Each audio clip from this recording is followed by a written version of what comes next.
Assalamualaikum warahmatullahi wabarakatuh. Alhamdulillahirabbil alamin. Asyhadu an la ilaha illallah wa asyhadu anna Muhammadar Rasulullah. Raditu billahi rabba wa bil islami dina wa bi Muhammadin nabiyya wa rasula. Rabbi syrah li sadri wa yassir li amri wahlul 'uqdatam min lisani yafqahu qawli. Senang berjumpa dengan Anda semua di mana saja Anda berada. Tentunya ya, semoga Anda selalu dalam keadaan sehat walafiat, diberkahi oleh Allah Subhanahu wa taala. Pada kesempatan ini kita akan membahas tentang leguminosa pioner ya. Pioner ini awal bisa digunakan pada lahan-lahan yang mungkin bekas tambang ya, ataupun lahan-lahan yang berah ditinggalkan lama tidak ditanami. Nah, ini untuk meningkatkan kapasitas atau kemampuan lahan tersebut bisa menggunakan Centrosema pubescens. Dia mempunyai produksi tinggi dan potensial untuk digunakan sebagai tanaman untuk reklamasi. Kita bahas ya, nama umum di Indonesia biasanya disebut dengan kacangan ya di beberapa daerah. Kalau di Sunda disebut kakacangan, kemudian ada yang menyebutkan juga kibesin. Kalau dalam bahasa Inggrisnya centro atau butterfly pea ya. Klasifikasinya bagaimana? Kingdomnya atau kerajaannya adalah plantae atau tumbuhan. Sedangkan subkingdomnya adalah Trachebionta atau tumbuhan berpembuluh, dia karena ada pembuluhnya. Kemudian superdivisinya Spermatophyta atau dia dapat menghasilkan biji dan dijadikan benih tentunya untuk pengembangan berikutnya. Divisinya adalah Magnoliophyta atau tumbuhan berbunga, sedangkan kelasnya adalah Magnoliopsida berkeping dua atau dikotil. Subkelasnya adalah Rosidae, ordonya Fabales, sementara familinya adalah Fabaceae atau suku polong-polongan. Jadi kacang-kacangan atau polong-polongan ini termasuk jenis leguminosa yang merambat ya. Menjalar, merambat ya. Kemudian genusnya apa? Genusnya adalah Centrosema dan spesiesnya adalah Centrosema pubescens ya. Nah, bagaimana karakteristik dari Centrosema pubescens ini ya? Ini adalah salah satu leguminosa atau legume yang berasal dari Amerika Selatan dan merupakan tumbuhan perennial. Legume ini responsif terhadap pupuk fosfor atau pupuk P ya. Jadi Centrosema pubescens ini merupakan legume herba yang membelit. Dia bisa membelit, kemudian menjalar ya, memanjat ya kalau ada batang pohon atau batang agak tumbuh berbulu dan tidak berkayu. Dia kalau ada ajirnya atau ada pohon yang bisa dia jalari, dia akan menjalar sampai ke atas. Tetapi kalau misalnya tidak ada rambatan yang bisa dia pakai, dia akan merayap di bawah lahan kita. Kemudian bagaimana daunnya, tipe daunnya? Tipe daunnya adalah 3 daun pada setiap tangkainya atau dikenal dengan trifoliate ya, trifoliate atau dan dia berambut dan dia juga ada rambut-rambut halus. Kemudian panjangnya antara 5 sampai 12 cm dan lebar 3 sampai 10 cm. Ini adalah karakteristik dari Centrosema pubescens. Mungkin di tempat Anda ada, tetapi mungkin Anda belum tahu. Nah, ini sangat potensial untuk digunakan sebagai pakan ternak ya, hijauan pakan ternak yang berkualitas. Di samping tadi fungsinya bisa kita gunakan untuk penghijauan di daerah yang bekas tambang ataupun daerah yang tidak ditanami dalam kondisi yang berah misalnya. Kemudian bagaimana untuk penggunaannya? Nah, ini sejak tahun 1950, Centrosema pubescens atau di masyarakat dikenal dengan sentro telah ditanam sebagai tumbuhan yang cepat menutupi tanah. Jadi ini gampang sekali, begitu kita bijinya ataupun bibitnya kita tanam, dia akan cepat menyebar ya. Dan bisa digunakan untuk pakan ternak. Ini yang utama. Jadi di samping dia digunakan sebagai penghijauan, tetapi kita bisa atau sekaligus bisa digunakan sebagai pakan ternak. Sudah barang tentu tanah yang digunakan untuk penanaman Centrosema pubescens ini akan diperbaiki kualitasnya karena dia bisa mensuplai nitrogen ya. Nah, pakan ternak terutama ini digunakan termasuk di Asia Tenggara, juga di Kepulauan Pasifik misalnya, daerah tropis misalnya di daerah Australia, dan pada daerah tropis yang lembab lainnya ya, termasuk di daerah New Zealand ataupun di Amerika Selatan ya, di mana dia berasal. Nah, tumbuhan pioner ini ya, jadi bisa dijelaskan kembali, dia pioner ini adalah bisa digunakan tanaman yang pertama digunakan untuk di daerah yang bekas tambang. Biasanya daerah bekas tambang itu sulit untuk ditanami dengan tanaman ya. Nah, upaya kita atau strategi kita bisa menggunakan tanaman ini ya, tanaman Centrosema pubescens ini di daerah tambang ya. Untuk di Sumatera yang banyak ada tambang yang terbengkalai, mungkin lahannya sangat gersang. Nah, ini bisa digunakan untuk tanaman pioner dan ini telah berhasil melindungi tanah bekas lahar ya. Lahar dari pengaruh hujan dan aliran permukaan, serta banyak memproduksi biomasa. Jadi produksinya cukup tinggi dan sumber pupuk organik untuk memperkuat agregat tanah. Jadi dengan serasahnya, dengan kemampuan dia untuk menangkap nitrogen, itu akan menjadikan dia itu sebagai sumber pupuk organik, di samping untuk memperkuat agregat tanah dan menyediakan ketersediaan air ya.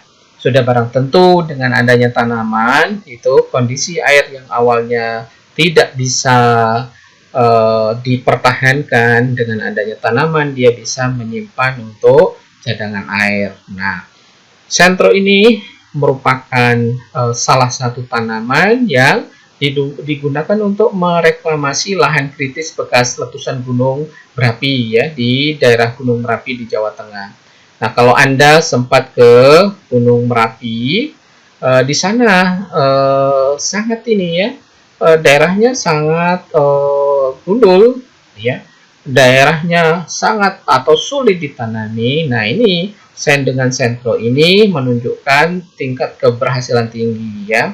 Di sana bekas-bekas tanah yang atau lahan yang bekas lahar itu bisa ditanami dengan Centrosema pubescens ini ya. Jadi di samping memperbaiki tanah, hijauannya bisa kita gunakan untuk tanaman pakan ternak.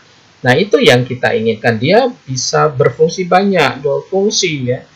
Dia bisa menahan air ya, membuat ketersediaan air menjadi cukup, memperbaiki agregat tanah, biomasanya atau hasil daunnya, dan ini bisa digunakan sebagai hijauan pakan ternak.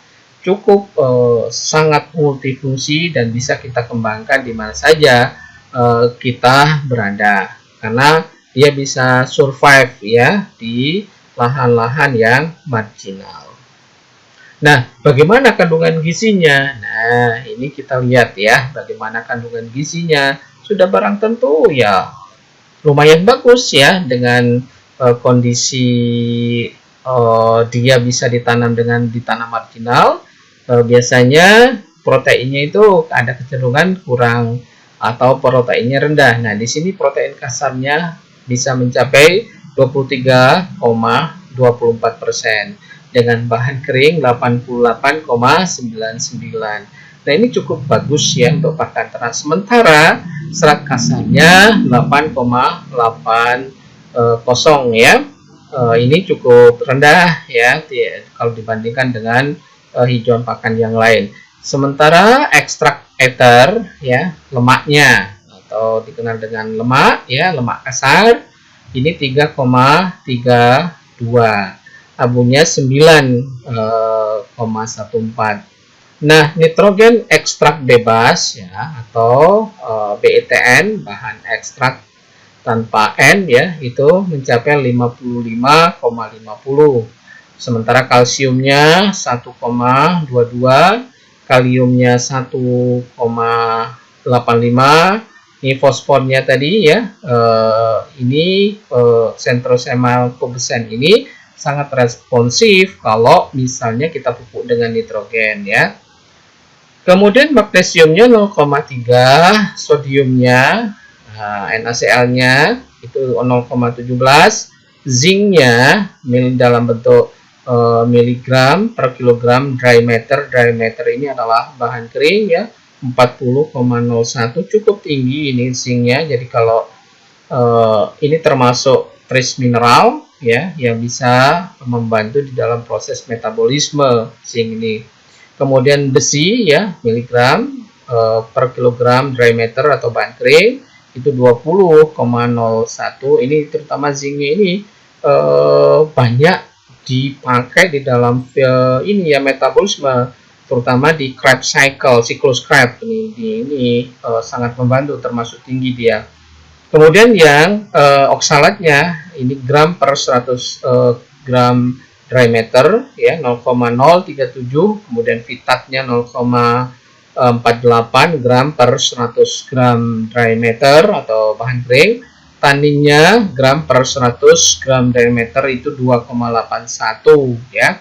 Kemudian energi bruto ya dalam bentuk kilokalori per kilogram itu 4.354. Nah, dari komposisi yang ada ini tergambar bahwa Centrosema pubescens ini adalah salah satu sumber protein atau hijauan pakan ternak yang potensial untuk dijadikan untuk memacu produktivitas dari ternak kita ya, terutama tentunya adalah ternak ruminansia ya, entah itu kambing, domba, sapi ya, itu bisa kita kembangkan.